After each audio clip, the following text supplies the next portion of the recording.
All right. Well, hey, everybody. Happy Friday. This is the final live stream of 2025. So I'm Christopher Lind, and this is my Future Focused Live. This is a little bit of a different flavor, just so you know. So normally I have kind of three big headline articles that have happened over the past week, and then I answer three questions each for that. This week's a little bit different because I don't have a podcast next week, and then I'm off for a couple weeks. And I did commit at the beginning of 2026. I did a predictions article and podcast. You can go back and check that out either on Substack or on my podcast, which is any Audible listening platform you listen to. But anyway, I went through 10 different predictions that I thought we'd see play out in 2025. And what better way to spend my last live stream of 2025 than going back through them and taking a look at what I thought at the beginning of January and talk about how they've played out based on some of the data and research I've seen and just my own personal consulting experience over the last year. So that's what I'm going to be talking through. I'm not going to get into what my predictions are for 2026. I'm in the process of mapping out what that episode's going to look like, and that will drop first thing in 2026. So if you're curious what I think about what's to come, and it's a spicy one. It's definitely one. I've got some very strong feelings about things that we're going to need to do in 2026, or at least that I think we should. So keep an eye out for that. But with that, if you want, you can go back and in the description, I actually linked the original article, but I'm just going to run through what those are and just kind of comment on what I saw over this year and where I think we are, how we landed. So the first one was, if you look at it, the first prediction I had at the beginning of 2025 was I predicted we were going to see a pretty exponential rise in emotional AI. And when I said emotional AI, what I meant was chatbots specifically built and designed for the purpose of performing some sort of human interaction. So, an empathetic chatbot, maybe in healthcare, customer service, things like that, where you might say, hey, rather than a person doing this, let's have AI do this, or maybe let's, we'll augment it. Maybe we'll still have a person there, but maybe we'll do this. And it really was this concern about some of the future push of trying to replace people with AI. Now, here's where I think I nailed it, and where some things I did not see. The first one is, and by the way, I am live, so if you ask questions or you want clarity on any of these, just ask and I'll respond back. I don't feed the trolls though, so if you if you just say things that have nothing to do with what I'm talking about, I'm not going to acknowledge it. But those of you who have been to my streams before know I love doing these things. It's super fun to interact with folks. So I'm streaming on different platforms, whether on YouTube, LinkedIn, or Substack, doesn't matter to me. I can see them all. Okay, so but this first one was this idea that emotional AI was really going to take off.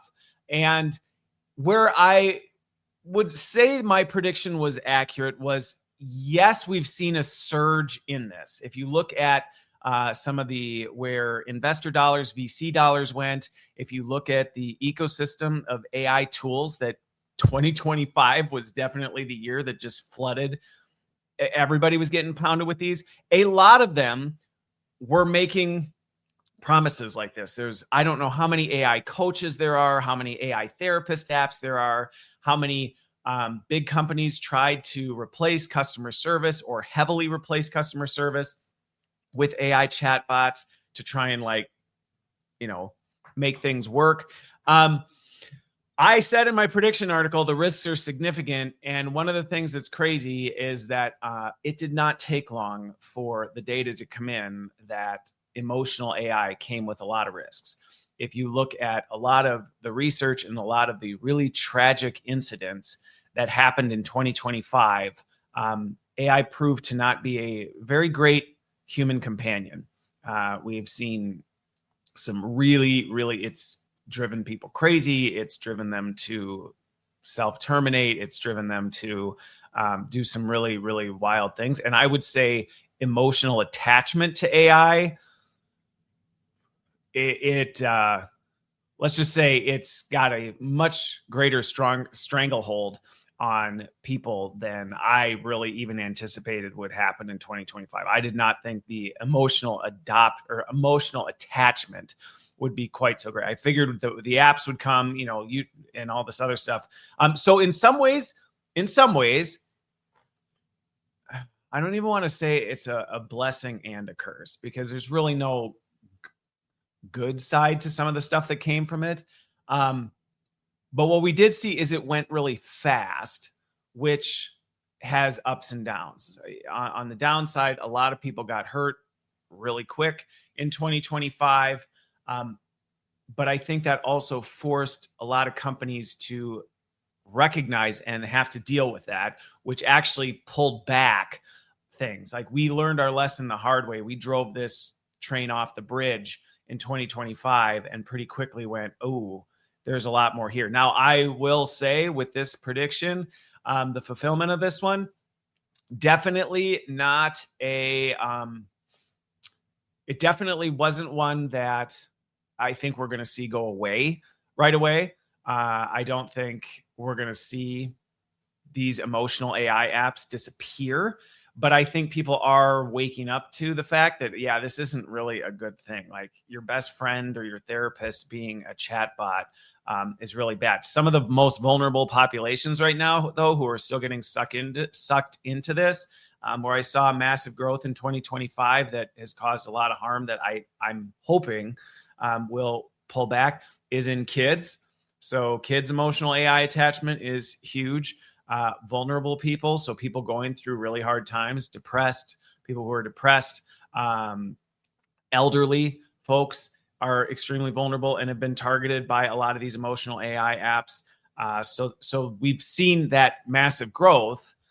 We've also seen a lot of harm come out of it, which has resulted in, I would say, a bit of a pullback over the year, but there's still people who are determined to make it work. There's still a market for it, because there's a lot of vulnerable people who are still not aware, how risky it can be to interact with emotional AI types. Now, the other thing is there's been some massive, not only data showing how risky this is, but there have also been some big companies who have completely hit the brakes on some of this stuff.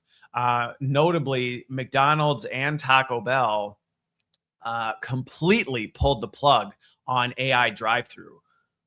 Their AI drive-through initiatives. And this is like big. They had millions and millions of orders being taken by AI chatbots as part of their, AI transformation. And it went so poorly that they just had to pull the whole thing. Now, what's interesting about it, watching this play out over 2025, is that, and I talk about this a lot, I feel like some of these things, it wasn't that they couldn't have worked or they didn't work at all. It's that the consequences, they didn't account for the consequences. So there were just some really big mistakes made.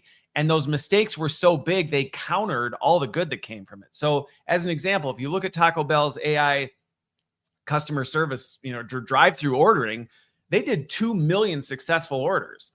That's a lot. Unfortunately, the bad stuff that happened, whether it was the guy or somebody who ordered 18,000 waters and somebody else ordered, like these ridiculous orders where they trolled the AI drive-through agent. They were so notable and so big, and they went viral all over social media. It didn't matter that they had a lot of success with it, because what has been clear from 2025 is people's attitudes towards AI is growing increasingly hostile.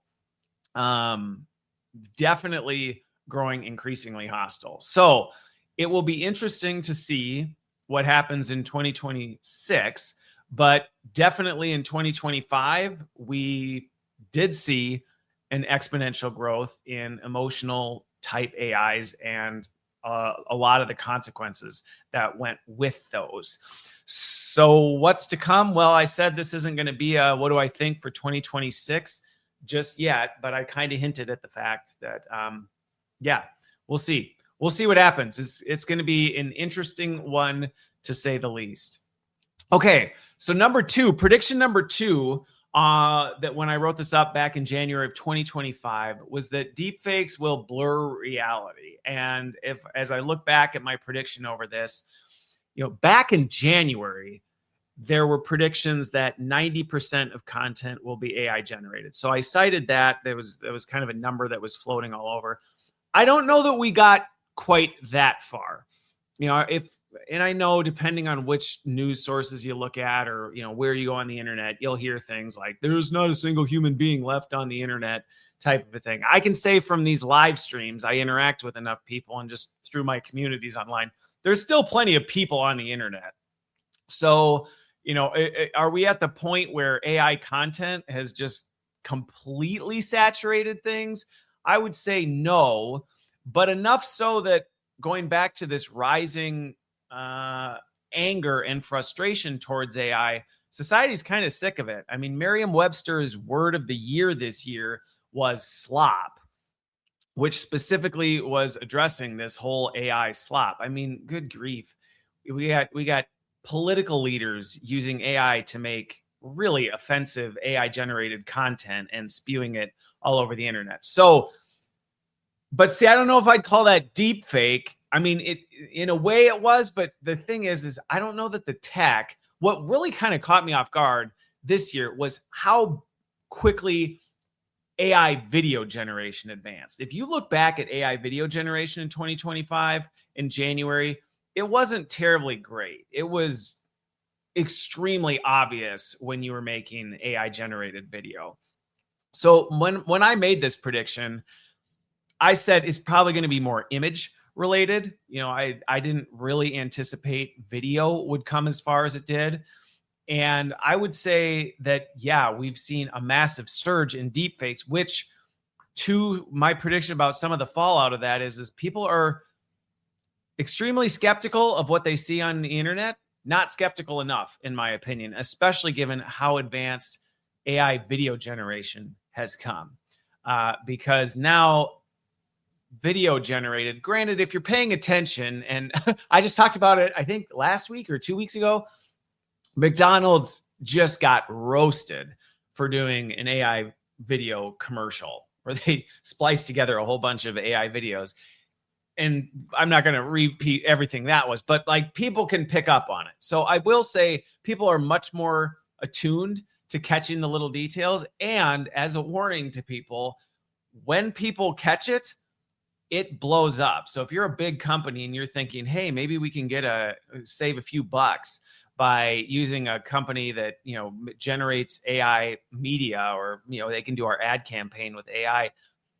It's not that AI doesn't have a place, but if they overdo it and don't have a lot of QC behind it, the world will be completely,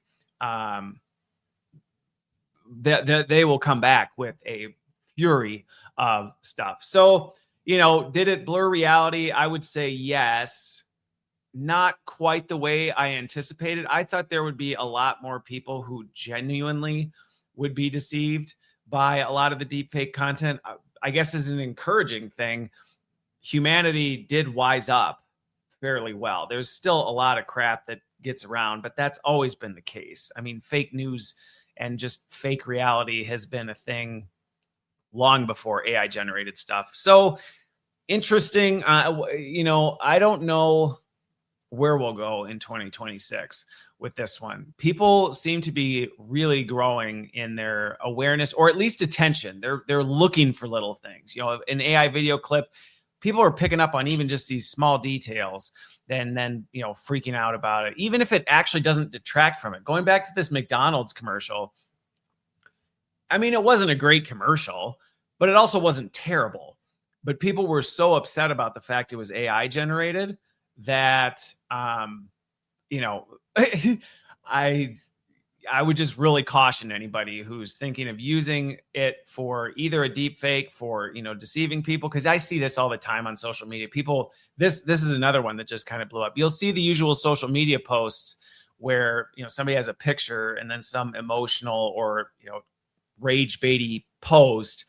And then the picture isn't even real. Now, I think the one thing that really caught people off guard was, how quickly the video content came. The trend right now is like fake police body cam footage type of a thing. That again just sends everybody off the edge and they're outraged by it. And then you're like, that never actually even happened. Like, that's not even a real video. And we've seen, I actually was involved with some stuff where some lawyers were getting in trouble for submitting AI evidence. So there you go. So will it, continue? I guess we'll see. The one serious question that came through in the comments that I'll at least just briefly respond: will we be going to 2027? Yeah. Yeah. I mean, I get asked this every once in a while. They're like, do you think we'll make it past 2027? I don't anticipate anything's going to be that dramatic. I think some of the doomsday stuff flying around that we're never going to make it to 2027 or beyond 2030, I just don't think it's helpful. It'll be dramatically different in a few years. And based on some of the things happening right now, it might be a very different world in 2027 than it is in 2025 or 2026, but we'll see. Okay, so prediction number 3 I had in January, and that we'll check back in on, was the mental health crisis will escalate. This one probably was worse than I thought. And where I addressed it specifically was, I said we're going to see burnout increase, but then also a lot of this kind of mental health stuff blow up, which, going back to my prediction number 1, that we've had this in spades in 2025. I don't know that I talked to anybody. AI came in promising it was going to do all the busy work for us so that we could focus on the utopian, deeper, higher order stuff that we love doing in our creative space. And actually, in many cases, AI has not been doing that. In fact, I talked to software developers who spend more time proofing AI generated slop code and, marketing professionals who are proofing AI generated marketing slop and then trying to clean it up. So people are definitely extremely burned out as a result of AI because, and I don't think this is inherently AI's fault. I made a post about it this week on LinkedIn. AI is not doing anything to anyone. AI is not doing it. AI is always doing what someone instructed it to do. So somewhere along the line, a person made a decision about what they were going to have AI do, and people are wrestling through that. So, some of this burnout that we have, a lot of companies have made decisions to just increase expectations, reduce headcount, and it's leading to people just burning themselves up with generative AI products, creating more work slop, which just creates more work that people have to clean up. The burnout, I haven't seen Gallup's latest numbers. It was at 75% of tech workers were burned out in January. I'd wager a bet, though, that as we come into the end of the year, just based on the conversations I've had and watching how things played out this year, I would bet burnout is even higher, and it's expanded beyond just tech workers. I see AI contributing to burnout in a whole bunch of different places. And that's just because as AI continues to be adopted more widespread, some of the bad practices around AI has just expanded. Now, the other half of this one that is unfortunate and tragic is the fact that there are countless examples of really, really tragic outcomes that are being directly tied to AI use. I mean, character AI has been completely banned from a lot of places. Kids are not allowed on it, although kids just are good at getting around it. Social media has been completely banned for kids under 16 in Australia. I know they're still working through all that. But yeah, it's because we're seeing the real consequences of what happens when people become over emotionally dependent on AI and use it for things that really it shouldn't. So the data is coming in clear, and the lawsuits are also starting to pile up, which that's going to be really interesting to see. I said I'm not going to talk too much about what I think we're going to see in 2026, but I will just touch on the fact that there are a ton of legal suits building against tech companies for wrongful death, for, mental illness, for, unintended consequences, all this stuff. And where the law plays out and what the legal rulings are on some of these things. That's where we're not there yet. We haven't necessarily seen some of this come down in terms of from a legal standpoint, because it all happened in 2025. All these tragedies related to mental health happened. People are still largely kind of hiding a lot of their emotional AI dependency because they're embarrassed or it's taboo. Nobody wants to say I'm although even that's been interesting. It's becoming more commonplace for people to, announce that they're falling in love with their chatbot type of a thing. But legally, we haven't really gotten to the point where there's a consistent legal ruling. I have a lot of friends who are kind of in the AI legal space right now. And we aren't there because the lawsuits are just getting in process and they haven't played out yet. So we don't have a legal precedent on how this stuff goes, which will be interesting as we kind of move forward to see where that shakes out. Because I think that's going to have a big, heavy influence on whether we continue to see this being pushed and driven or whether it starts to pull back. Now, with the administration we have now in the US and just some of the things going on in the world right now, there is a heavy push to not regulate or have any sort of legal accountability for the tech companies and what they do with this. So, again, what we'll see coming forward is TBD. But some of this stuff, there's just no denying. The one thing that's clear is there's no denying AI is directly tied to this, which the outcome of what happened is not good in any way, shape, or form. What is helpful from that, though, is by it all happening so fast, it is very easy to directly tie AI use to the consequences. We didn't see the same thing in social media. I think that's been one of the challenges with some of this social media, accountability, is it happens slower over time. And so that makes it harder to prove from a legal standpoint, because you can't, you can say we believe this is the result of social media, but so much time has passed. You're like, how can you really prove social media did it? With it, generative AI, when there's literally a conversation with a person immediately preceding them taking their own life, where the chatbot is talking them and amping them up and giving them instructions on what to do and basically telling them, this is like the best thing, this is the best outcome for you. That's a lot easier to prove from a legal standpoint, because you can say, no, here's the evidence. Social media was a little bit more, it was a little more not cryptic in terms of how it pulled it off, because you couldn't necessarily say, there were cases where you had cyberbullying where it was clear, cyberbullying tied to it and things like that. But a lot of this stuff of like people's identity being tied to their social media appearance, all this, it was a lot harder to prove.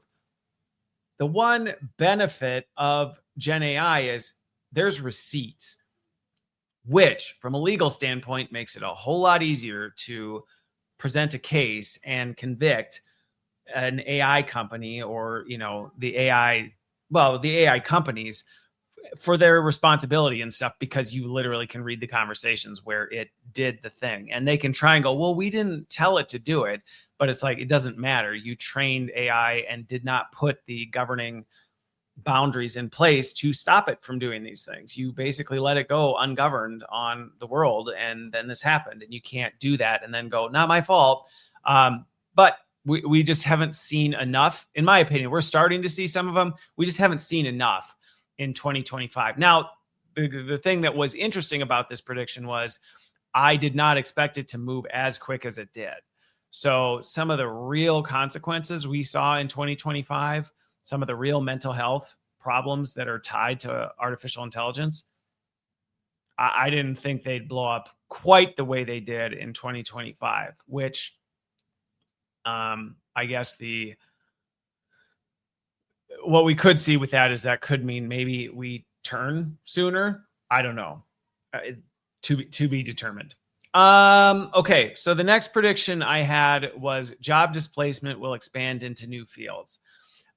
So in 2020, at the beginning of 2025, there was a lot of emphasis on the impact AI was having in the tech industry. We saw lots of jobs out of big tech being eliminated. I mean, Meta has just completely wiped out massive portions of their company. We're seeing this all over the place. I will say this one is worse than I thought would happen in 2025. I knew job displacement was going to be bad. I knew 2025 was going to be a rough year economically, and there was going to be a lot of things that we were going to see directly tied to AI. I think the perfect storm of other factors, whether it's geopolitical unrest, whether it's economic uncertainty related to certain things, then you stack AI on top of it. The job market has been the worst I've seen it in my entire career. And here's where it's deceptive, though, in 2025. And I think this is an unfortunate part I've talked about a lot. It's almost become a pop culture trend for companies to blame all their downsizing on AI. It's just, I see it. I'm in meetings with companies as they're working through some of this stuff. And it's kind of the scapegoat right now. I wrote an article probably a couple months ago about it, where I said, you got to stop doing this. This is like a leadership cheap shot where you, instead of taking responsibility for your decisions, if you're a CEO or CFO or CHRO and you're, supporting wiping out 15% of your employee base, you don't get to do that and then just go casually do a PR call and say, yeah, well, with the future of AI, we just didn't need as many people. Because that's not actually even the case. I'm in these meetings and it's not just this dead swap. And one thing that's been interesting in 2025 related to this is, yes, we have seen massive economic disruption and a lot of job displacement as a result of AI. We're already starting to see the companies that made that move reverse it. They just aren't being loud about it.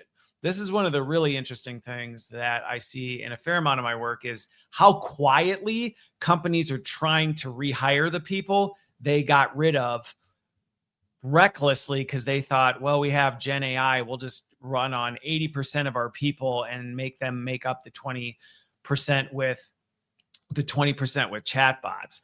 And they're like, oh, this went really, really bad. But rather than public, and this is the part that pisses me off a bit in terms of like just leadership accountability, instead of owning it, instead of going, you know what, we over-indexed on AI. We really thought we were going to get a lot more lift out of AI. We believed the promises out of big tech that we were going to see a 20 to 40% lift in productivity.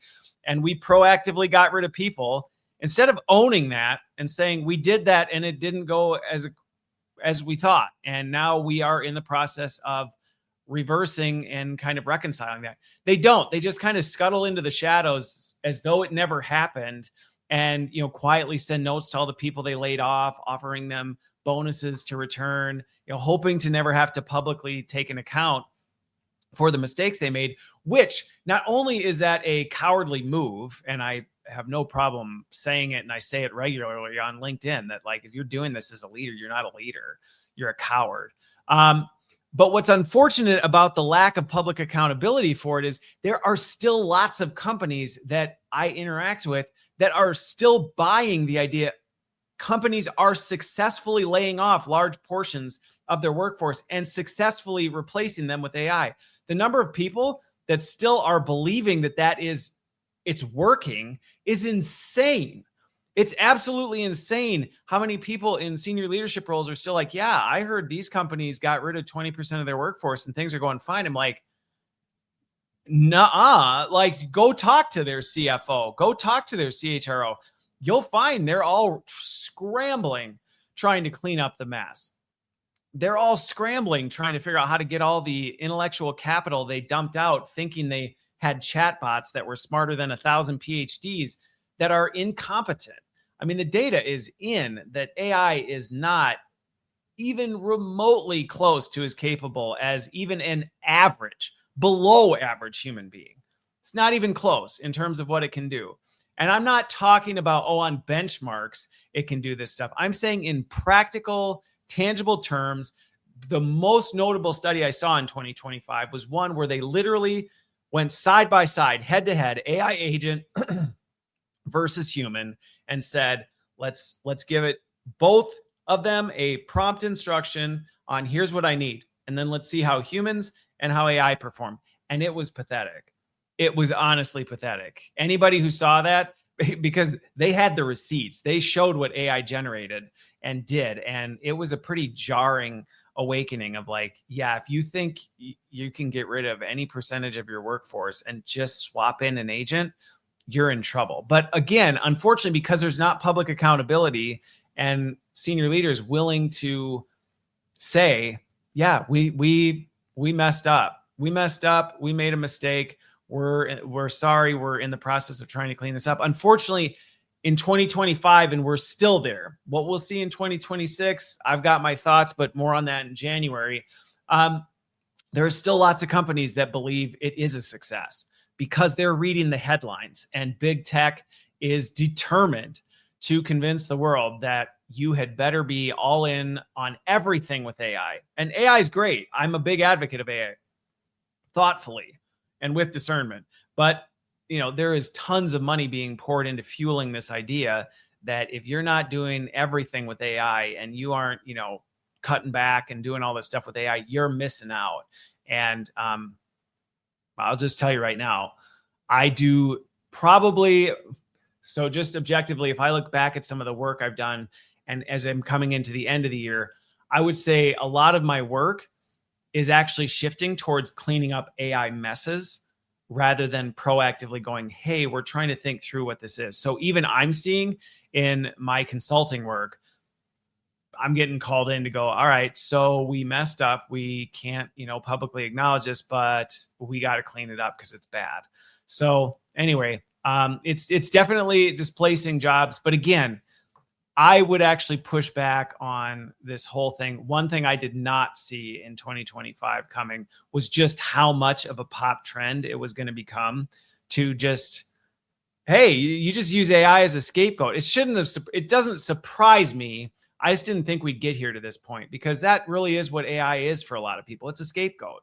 It's a veil between accountability. And that's not just in the job market. That's in all sorts of things. People are doing stupid stuff with AI, and then when they get caught, they go, I didn't do it. AI did it. It's like, no, you did it.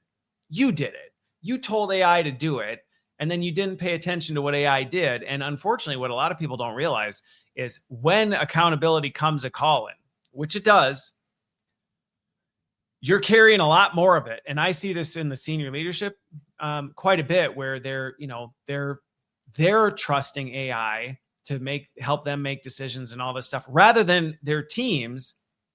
And then when it blows up, they're carrying all the weight of that accountability. And that's one of the things that I warn people about all the time is just AI amplifies everything it touches. So if there's risk associated with something that you're doing and you're trusting AI to do it, if you're not doing it wisely, the accountability that will come is going to be that much more intense. And I guess the McDonald's example is a perfect example of it. We just did it with AI. Yeah. And they've been I guarantee they spent 10x more money trying to clean up the mess than anything they think they might have saved with it. So job displacement, it's rough. And if you're somebody who's out of work or struggling to find work or whatever, you have my sincerest sympathy, because I know a lot of really brilliant, talented people who just want to work hard and they can't for the life of them find work because companies are either just banking too much on AI or they just aren't really sure, what or they're banking on AI to, gosh, I hate this. They're even banking on AI to find people. And so an AI does a terrible job. Okay. So the next prediction I had was employability. Okay. Whether you're employable or not will be redefined. And when I wrote this, what I meant by this prediction was that companies were very much going to shift to measuring people's effectiveness based on how quickly they could adapt and stay relevant than than what they traditionally did. Like, hey, you're a this job title, and so that's how we're measuring you, type of a thing. I will say this one did not move like I had hoped it would. I talked about in January that I really thought we were going to see a lot of redefining of roles, retooling of jobs and skills. We were going to see some of this work really happen. I really thought the AI push was going to force companies to not keep skipping over the things that they have been skipping over for a long time, which is really understand what does it take for somebody to do a job well from a skills standpoint, and then retool what skills look like in all this. We haven't made a whole lot of progress here, to be honest with you, that I've seen. I won't say progress hasn't happened at all, but it definitely did not happen the way I thought. We largely, people are either one, they're just too busy, distracted with all the things going on, and so they just haven't taken the time to do this, or they're kicking the can down the road. They're just kind of like, I don't really want to, maybe we can not have to deal with this just yet. Maybe we can keep doing what we're doing. And I think some of this is where I think I've seen this tied to it. Because when I talk to people, this is a part that's always interesting, because in the work I do, I'll hear a lot of headlines, or I'll hear people make, broadband statements about things, but they don't always know what's actually going on that people are wrestling with behind this. What I will say is, this year has been just a wild year in general. And so a lot of it really has been, people are so overwhelmed with what's on their plate. So most people right now that I encounter are just trying to get their job done because expectations are higher than they've ever been. They're expected to do it with less people, less resources. And the assumption is you have a chat bot, so you're fine. And it's like, that's not helping. It's like if you've ever been in a leadership position and you're understaffed, but your boss is like, here, you can buy a new tech tool. And you're like, that doesn't help. Like, that's not helping me get things done. So I do run into a lot of people are just burned up. They don't have enough capacity to actually focus on some of this stuff. And then, and this is a huge mistake that I see happening, is people still largely are buying the idea that AI strategy is its own thing. So when I think about employability, I continue to see a lot of leaders looking at, they're looking at how do we get AI talent in our organization? How do we get specific job titles for people who do AI things in our function, instead of saying, no, actually everybody in our function needs to be effective at using AI with what they already do. And I think this is largely a miss that we missed in 25, was the opportunity to say, instead of trying to tear down your organization and rebuild it as though AI is its own distinct thing, you should just look across your current organization and say, how do we upgrade everybody to be, optimizing themselves and our team with AI, which means not just seeing AI use as effective AI use, but I don't even see that right now. I just see a lot of like, let's tear it apart.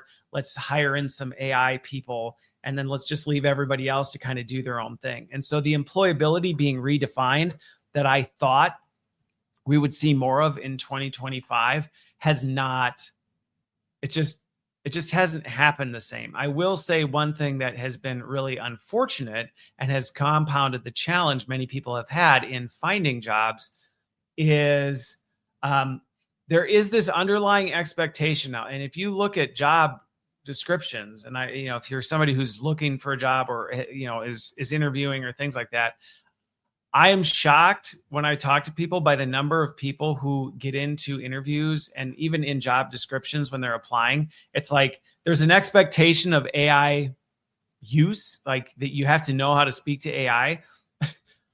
But when these people are interviewing or when they actually get into it, there's really no clear understanding of, well, what do you want them to do with it? It's like, well, we don't know. We just know they're supposed to use AI. And I think this is really hard for people because they aren't really sure what that looks like. Hiring managers know they're supposed to be hiring people who do things with AI, but they don't even know what to ask, or what good looks like. And so it's employability right now is a bit of a dumpster fire, would be the best way I would describe the employee market right now. And unfortunately, what compounds this is it's very much in employers' favor. It's an employer's market. And so it's putting employees in a really difficult spot. Now, I am starting to see cracks in the foundation. I'm starting to see cracks in that as companies are starting to really, really struggle. So what will happen in 2026? I'll say more on that in January, but how long we're just going to have this employer market. Employers can say whatever they want. They can demand whatever they want. It can be as ridiculous as they want. They can just have unfilled roles for months and months and months and just drag people through the interview process forever, only to go, you know what, never mind. We decided we're not going to hire for that. I don't know how long that's going to last. It's really bad right now, though. It is really, really bad right now. So like I said, if you're somebody who's had a really rough year looking for a job, even if you are employed and you're not happy and you're looking for something, my sincerest apologies. Not that I'm behind it, but I feel so bad for people who have been trying to deal with employment this year. And I will say, being self-employed this year, it's not like it's magically been any easier, but I have a little more autonomy over it. I talk to a lot of people who just feel completely helpless in 2025. And that's just been a growing, expanding number. So has employability been redefined? It definitely has not. I would say we're in free fall right now. It's in dumpster fire mode. We've got a lot of work to do if we're going to do it right now. We got a lot of work, and we seem determined to burn it all to the ground before we go there. And we don't have to do that, which I think is really unfortunate, because there's a lot of people getting hurt, right now. And I hate that. And it doesn't have to be this way. So, the prediction I had for 2025 is companies will need to take responsibility for reskilling and upskilling their people and embrace this kind of continuous learning and investment.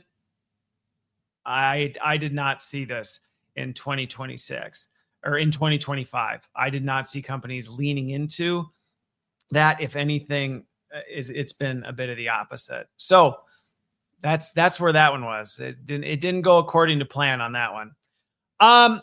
So the next prediction I had was the remote versus in-office debate will intensify. This one did not play out the way I thought. At the end of 2024, coming into 2025, it was getting really heated with remote versus in-office. It felt like every other week there was some big company was ordering some mandate about, return to office type of a thing. And then, some other company would come out and shots fired across the bow and say, we're 100% remote. And I actually really thought in 2025, this was going to heat up and we were going to see a lot more fighting and kind of almost a, differentiating between, okay, you're in this camp, you're in that camp. This one, here's the thing. It didn't die down, but it did go into the shadows, is what I saw in 2025, which was really an interesting thing. And I think it's largely tied to the fact that the whole remote in-office debate was extremely divisive, and it was, companies were getting beat up left and right for their return to office policies. And they were very public. And so people were taking a lot of PR hits for their decisions around RTO and all this stuff. And AI kind of came in as a new distraction. And that's what I mean by this debate went into the shadows. I just talked to somebody this week that works for a very notable progressive company that is losing their job because they won't up and relocate, even though they've been remote their entire time at that company, which has been years and years and years. And they just suddenly made an RTO policy that it's like, you got to move and be in the office or we're letting you go. And I'm like, I kind of thought this thing died, but it did not. The debate is still happening, or not debate. The debate did not intensify, and that it's gone in the shadows. You really almost never even hear things about companies and their position on remote work or in office work. But companies have quietly dug into their trenches, and more companies, because again, this whole kind of the employers have a lot of the power right now. They're actually doubling down on some of this return to office nonsense. And so people are still losing jobs over random people who've never been in the office, not being in the office. I see your comment, it's because it's inconvenient for the company. Actually, it's not. It's not inconvenient to have people who have been remote stay remote. It's not, inconvenient to hire people whose jobs don't actually have a proximity requirement just because leaders are uncomfortable and don't know how to manage people. And so there are instances where, yes, it has caused inconvenient things, but the proximity factor actually hasn't been the issue in any of the things I've worked with. It's always been a leadership incompetency, or honestly, most of the time it's just ego. I will just say that most of the time, whenever I see or have been involved with companies who are doing RTO stuff, it's ego. It's ego and power. It's leaders wanting control over their people, and they don't like that they don't have control over them, which is why they want them where they can see them. They can feel better about them. They can make sure they enforce whatever it is. And that's really all it is. And now, granted, some of this is fueled by the financial markets and the fact that a lot of companies got big incentives to renew their real estate license or real estate leases on the condition that they had to get people in the office. That's the kind of like unspoken thing most people aren't talking about is, a lot of stuff is just driven by money. Big companies got big discounts because the people who own the commercial real estate were desperate after the pandemic. And so they're like, look, if you just sign to stay with us for this long, we'll give you this big of a discount. And so companies are like, well, now we signed this, we gotta fill seats. But it's been really interesting with this remote in-office thing. I can't tell you how many companies I've either been involved with, doing some advisory work, or just talk to people who've been the employers at these companies who've had to go through this RTO. They're demanded to come back in the office, and then the company has nowhere to put them. It's like they show up and they're like, where am I supposed to sit? And, oh, we don't have any office space. I can't tell you the number of people.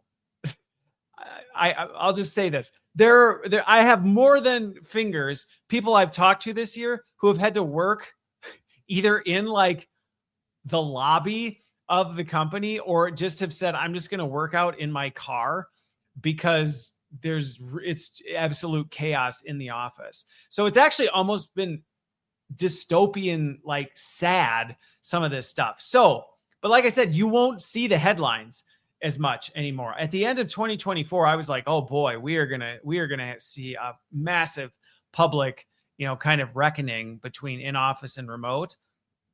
We didn't really see that in 2025. It got really quiet. Everybody started talking about AI. AI became the new scapegoat. RTO was the scapegoat. That was the really convenient way to lay people off. And that's why it was such a big thing, I think, in 2024 was companies were trying to downsize. And it was just really easy to be like, well, rather than take responsibility, let's just say we want people in the office because it's good for innovation and collaboration and other leadership platitudes that don't mean anything. And then when we tell people you have to move or we're getting rid of you, they'll opt out and we don't have to be the bad guy. At least that was a lot of the reasoning or logic behind it. And then I think AI came along and it offered an even more convenient excuse. Then you didn't even have to be the bad guy in many cases. You could just go, yeah, AI, that's why we got rid of 20% of people. And in general, people just kind of went, oh yeah, yep, that is true, because it was the new pop trend. And so I think that's largely what we saw with remote and in office. It was no longer the convenient excuse for layoffs. So it just kind of faded. But quietly, more and more companies were still kind of forcing this. But even the enforcement of RTO kind of died off a bit as they realized, well, we don't have anywhere to put them anyway. So even if they showed up, what are we going to do with them? We can't handle it. Okay. Next prediction I had was cybersecurity will grow more complex and personal. And when I wrote this in the beginning of 2025, I wrote this about the fact that like cybersecurity was, I really thought, I thought we were going to start to see in 2025 the rise of like more physical tokens, face-to-face verification, things like that, as companies started to struggle more with deep fakes and things like that. Now, if you talk to some of the really advanced cybersecurity professionals, they are, and they will say, my CISO friends, chief information security officer friends, they'll tell you they're more stressed out than ever as it relates to cybersecurity. But interestingly, for different reasons. It's not some of the big advanced stuff that I thought at the beginning of 2025. I really thought that with the models advancing the way they did, we were going to see much more, AI driven hacking, actual deepfake fraud. I thought we'd see more people, using these deepfakes to show up in meetings because there were some major things happening. What's interesting is people are, and it's weird to even say this, but it's almost like the scammers, they actually are, I don't want to say they're using AI the right way, because what they're doing is like so corrupt, and I don't support it. But it's interesting to watch how in many cases they have a better grasp on how to get the most out of AI than anybody. They're amplifying their scams with AI. They're not coming up with new AI scams. They're just making their scams way more effective. Phishing scams are like, they're all fueled by AI. I mean, if you've noticed it, like you're actually getting personalized text messages now that feel like, oh, this actually sounds like somebody's on the other end. The emails aren't these like really gobbledygook, not even English, emails anymore. They're actually believable, where you kind of go, oh, you almost could fall for it easier than you could before. And I actually feel like that's where I'm seeing cybersecurity growing more complex. It's more exploitative of our vulnerabilities because AI's gotten better at helping people fake being a human. And so they kind of are going in. So some of the really advanced things that I thought we were going to see in 2025, they're there. But that's actually not when I talk to my cybersecurity friends, that's not the stuff that they're freaking out about.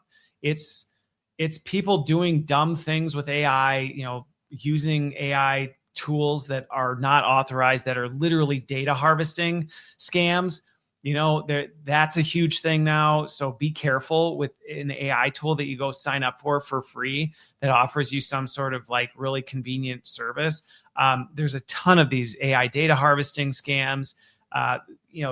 Again, deep fakes, less of the deep fake stuff, unless you want to say they're deep faking like official looking phishing scams type of a thing.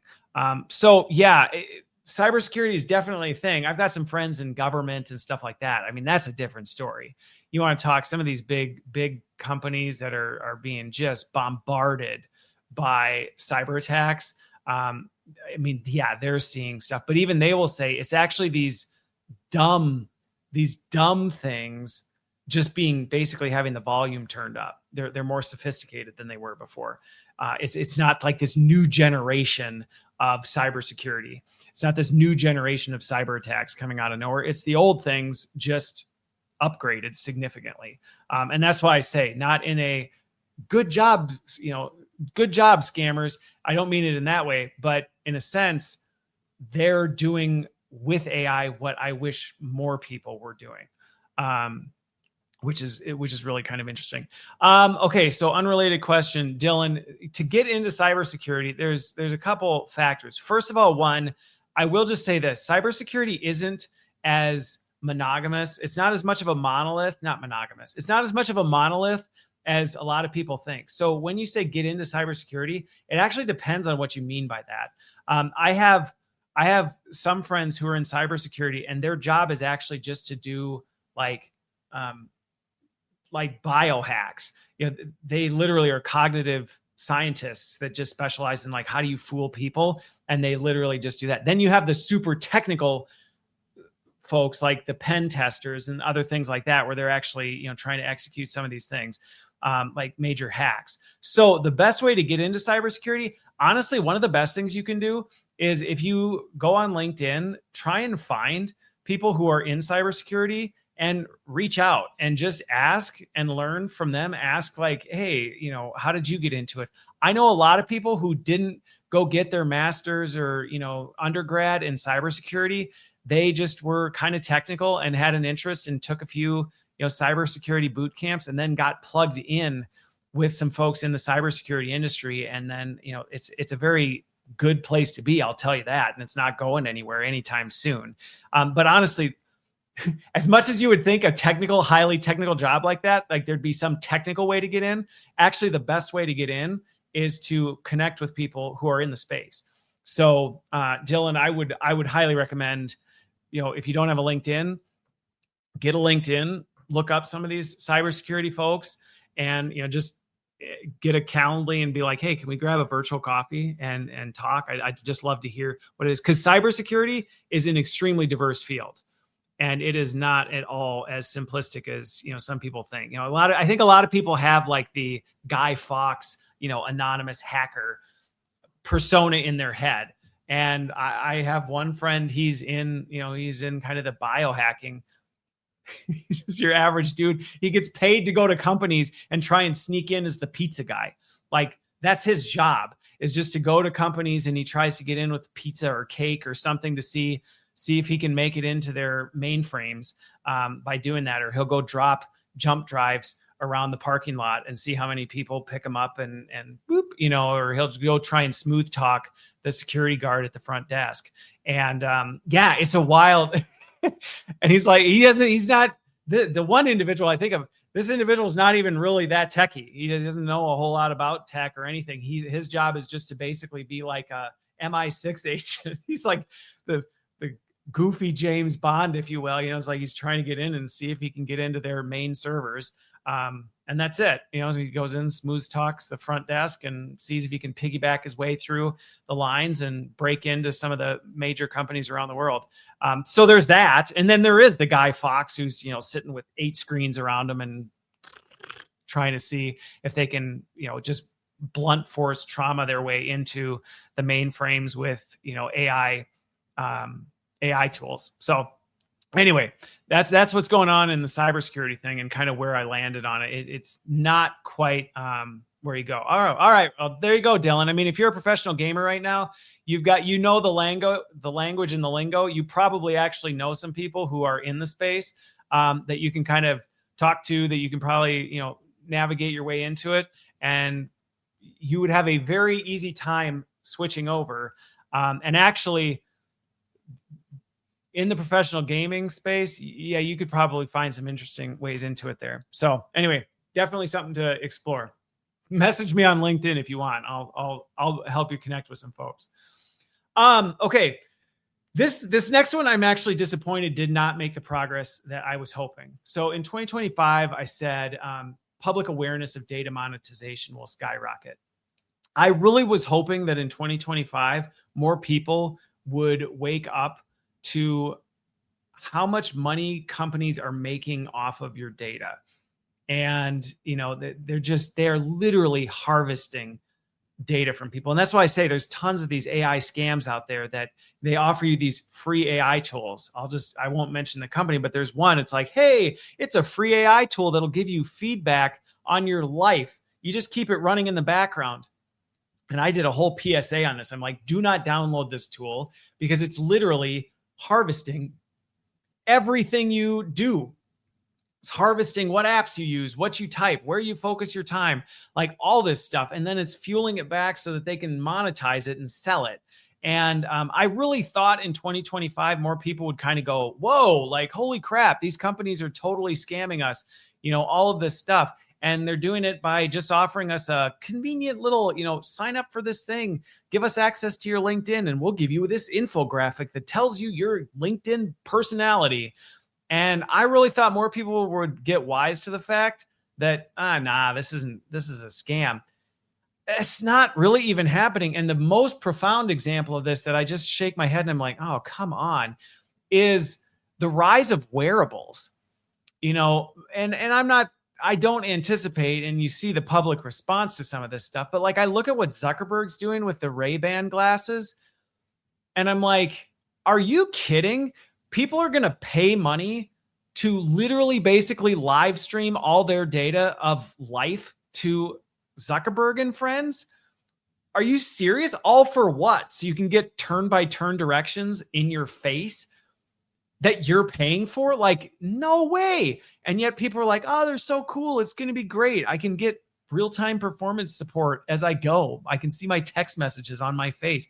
And I'm like, you do realize that that's just data harvesting, right? Like they just want to be able to see everything you're seeing, hear everything you're saying, record all this so that they can train their models on context and all. Like, hello, this is, but people aren't quite aware of this. So yeah, we did not make the progress on this that I was hoping that we would in 2025. And I thought we were going to see more services spring up in 2025 where you could get paid to share your data, and people would at least get paid for giving away their data. People seem just determined to be like, go ahead, have my data. I don't care. And it's a bit wild. It's a bit wild. So we did not make any of the progress I was hoping we would make in 2025 on this one. We're still way, way, way behind on public awareness of data monetization. And what's funny is now, this one just drives me nuts because there's just new scams out that people think are actually protecting them. Like the VPN scams, watch out, folks. Like the number of VPNs out there that are promising to protect you and your data from scammers. And it's like, it is a scam. Do you not realize this? They want you using their VPN so that all of your data filters through their VPN that they can harvest and sell. And you're paying them to do it. Also, what? You get an IP address from another country that can easily be traced back to you? Like, come on. You're paying money to have your data stolen from you. Just so you know, like, it is the strangest thing I have ever seen. And the lack of awareness around it is super tragic. Yeah, you're right, Dylan. A lot of people they don't understand what they're doing. And it just drives me bonkers because people are literally paying money. It's like, here, steal my data. Okay, the last one, and then I got to wrap because I got to jump to another meeting. I said at the beginning of 2025, the search for purpose is going to take center stage, and their lack of purpose, their inability to they just feel like they're losing something. Honestly, this one has taken center stage, and in a really, really tragic way. The number of people I talk to who just feel lost and hopeless this year is really, really sad. It is really, really, really sad how many people just feel like, what are we doing? I saw a question earlier, like, are we even going to make it to 2027? I know young people who are dropping out of their degree programs because they're just like, who cares anyway? Like everything I do, nothing matters. People losing their jobs and then spending an entire year trying to find a new one, just feeling like, what am I doing? This one really has been heartbreaking in 2025. This one's been worse than I thought in 2025, and I don't really see it coming to a close in 2025. I don't see on the horizon, hooray, though, there's a bright spot up ahead. I think it's going to get worse before this one gets better.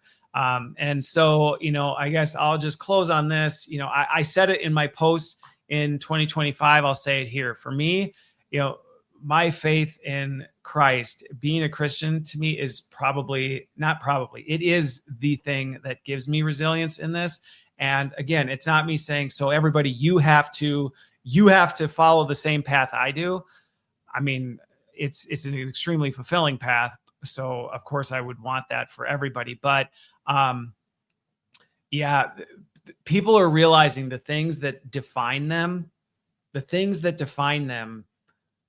they're vapor, and they're vanishing before their very eyes. People's jobs, this is my life, and then it's gone. This is who I am, and then it's gone because AI replaced it. Like it's happening everywhere, and it's leaving a lot of people just kind of looking around going, what am I even doing? So like I said, I think it's going to get worse before it gets better. And I would say there's definitely a path to close this gap. But it seems like a lot of people just don't even know where to look. So anyway, that's where I am. If you want to, and this isn't, you don't even have to be a Christian to enjoy this. Read the book of Ecclesiastes if you're struggling for purpose, and just read it, and read one of the arguably the wealthiest king in all of human history, his thoughts on purpose. And you might feel right at home when you read it and kind of go, oh, okay, well, at least you're not alone. And I guess that would be the one encouragement. If you're feeling like you're just lost, you're not alone. I see it a lot. So anyway, that is the rundown on kind of what I thought of 2025, where we landed, how it shook out. I've got my 2026 predictions getting ready for 2026. So I'll be doing that when I come back after the break. I'm off for a couple of weeks, so you won't see me here for a while, but I hope you have an incredible Christmas, New Year's, whatever holiday you're celebrating. And I hope you get a chance to take a break and just kind of step back from things, because it's been a year. It has been a year, to say the least. And it's early preview for 2026. Yeah, it's not going to get easier in 2026, I don't think. So anyway, with that, I hope you have a great weekend and a great holiday season, and we'll see you on the other side.